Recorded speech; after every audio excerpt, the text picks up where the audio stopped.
السلام عليكم، أهلا بكم. معاكم كريم. في البداية بتمنى لكم يوم سعيد. في المستقبل مؤسسة مجهولة بتحبس ملايين البشر في غرف منفصلة مصفحة وتجبرهم يكونوا صانعي محتوى ويقدموا المحتوى بتاعهم بشكل مستمر مقابل الاحتياجات الأساسية للحياة. واحد شاب بيصحى بيلاقي نفسه في أوضة صغيرة، مش فاهم ايه اللي حصل وايه اللي جابه هنا، وبيتجنن وينادي على أي حد طلعوني من هنا، وبيحاول يشوف وسيلة للخروج علشان الكلب بتاعه هيموت كده من الجوع، لكن بلا جدوى، لحد ما بيسمع بيب بيب بيب على الشاشة ومكتوب سؤال: عايز تشارك؟ فبيحاول يكتب أسئلة يفهم بيها ايه اللي بيحصل أو يلاقي أي وسيلة للخروج، لكن الحاسوب بيعتبرها أوامر غلط، وبيحاول يشرب لكن مفيش مية، وبيكتب مية على الجهاز لكن الجهاز بيرد إن معكش نقط كافية. الله، ايه النقط دي وازاي اجيبها يعني؟ وأثناء ما هو نايم بيطلق ريح، وفجأة بيلاقي نقط اتضافت للحساب من خلالها بيقدر يشتري مية، ويقدر كمان يشتري بيها الضلمة اللي هينام فيها. يعني النقط هي كل الحياة في الزنزانة دي، وبيحاول يعمل أي بطيخ وبيجيب فعلا نقط، لكنه بيقع ويتعور. بس بالنقط اللي جابها قدر يجيب أرخص نوع أكل، بس بيتضح إن هو أكل كلاب ومفيش أي طريقة يرجعوا بيها، بالتالي بياكلوا ويهوهو. ومع ذلك ده بيعجب المشاهدين وبياخد نقط وبيجيب لبس، لكنه لبس داخلي حريمي ما ينفعش يلبس، ورغم قلة حيلته إلا إن هو بيعمل حركات بهلوانية عبيطة، ومع ذلك قدر يجمع منها نقط، وبالنقط دي قدر يشتري بيها تيشيرت ومرتبة، وبدأ يشتري أدوات حلاقة وأساسيات المعيشة في أوضته دي. كل ده عن طريق حركات بهلوانية بلا أي خبرة، فقط علشان يسلي المشاهد اللي بيتفرج عليه بأي طريقة ممكن. وأخيرا بيشتري وجبة حلوة لكنها بتونون في دماغه ويحاول يكسر الشاشة، بالتالي البث بيقف تماما والأوضة بتضلم والحاسوب بيقفل وكأنه بيتعاقب على اللي عمله، وبيتساب زي الكلب يقعد يهوى من غير لا أكل ولا مية، وبيحاول يستعطفهم أرجوكم لكن ولا الدموع. وخلاص مع الوقت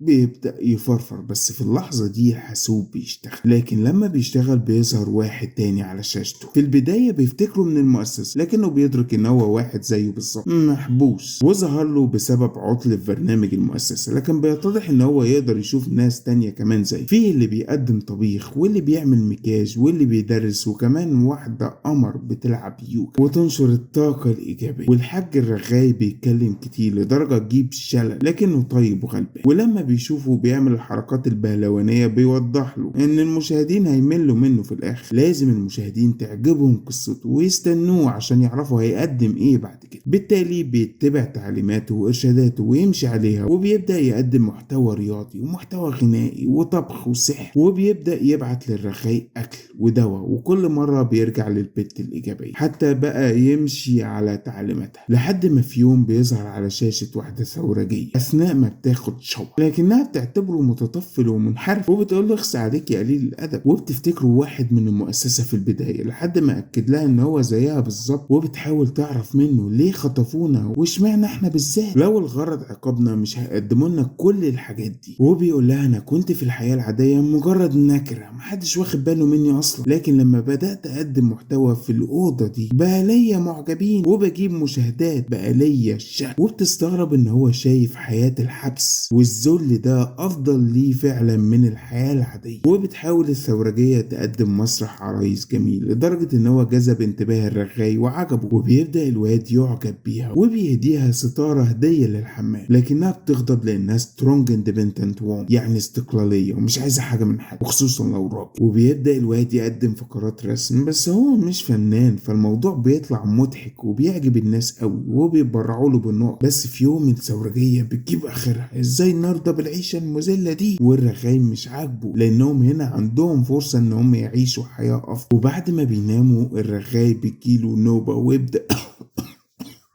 يكح جامد، ومن الخنقة لأنه خلاص هيموت بيجري على الشاشة، لكن النوبة بتشله تماما خلاص مش قادر يتحرك، وبيناشد الواد كل المشاهدين ويقول لهم لو حد يقدر يساعد ما يتأخرش. وأثناء ما الثورجية بتجرب قوايم البرنامج بتلاقي أمر تحديث، بالتالي بتجرب تنفذه على أوضة الرغاي، لكن بتكتشف إن التحديث معناه حرق الأوضة بالكامل بكل ما فيها علشان تفضل لنزيل جديد، بالتالي بيموت الرغاي. ومن الصدمة الاتنين بيسكتوا تماما لحد ما الواد بيتكلم ويقول لها انت مالكيش ذنب، انت كنت بتحاولي تساعديه. ويبدأ الاتنين يرقصوا سوا عن بعد لكنه بيتفق معاه. يمكن حد تاني من السجناء وصل لثغرة ما في النظام، ولو اتحدوا كلهم ممكن يقدروا يهربوا من السجن ده. وبيبدأ البث ويناشد الجميع لو حد صادف ثغرة ما يحكي عنها يمكن نقدر نلاقي وسيلة فعلا للهروب. وبتظهر البت الإيجابية وتستنكر اللي بيحصل، هي شخصيا شايفة بس الإيجابيات، لكنهم بيلاقوا ناس لقت ثغرات فعلا زي المطرة والجدران اللي بتتحرك.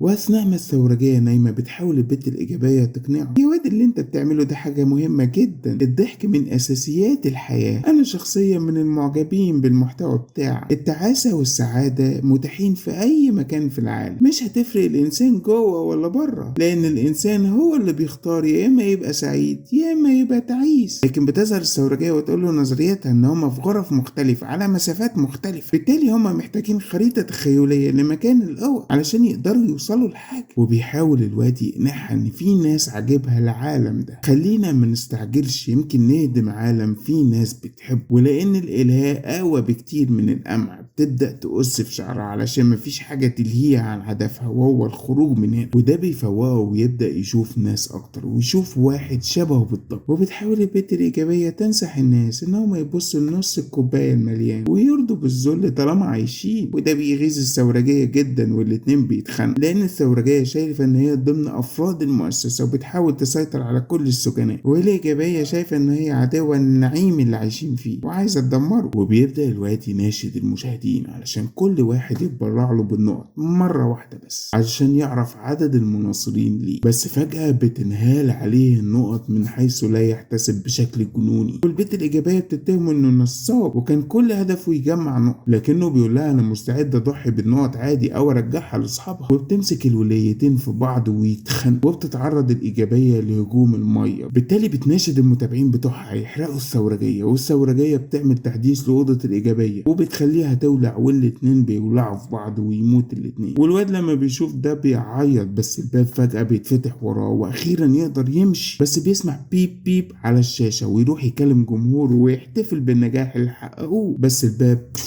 بيتقفل تاني. يعني وقت ما جاله فرصة للهروب فضل ان هو يتكلم مع المشاهدين، بالتالي بيكمل العرض بتاعه وينتهي الفيلم. هل عجبكم الفيلم ولا لا؟ يا ريت اعرف رايكم في التعليقات. لو عجبكم الفيديو ده بقى ما تنسوش تدوسوا لايك وشير للفيديو علشان نوصل لعدد اكبر من الناس. ولو عجبكم المحتوى بتاعي ما تنسوش تشتركوا في القناه وتفعلوا الجرس عشان ما يفوتكوش اي فيديو. ولو بتابعوني على الفيسبوك اعملوا لايك وفولو للصف، وادعوا لاهلنا في غزه عسى ان تكون ساعه استجابه. بس اهم شيء ما تخلوش اي فيلم او اي فيديو يلهيكم عن الصلاه وعباده ربنا. خلاص كده فيديو خلص، اشوفكم فيديو جاي. سلام عليكم.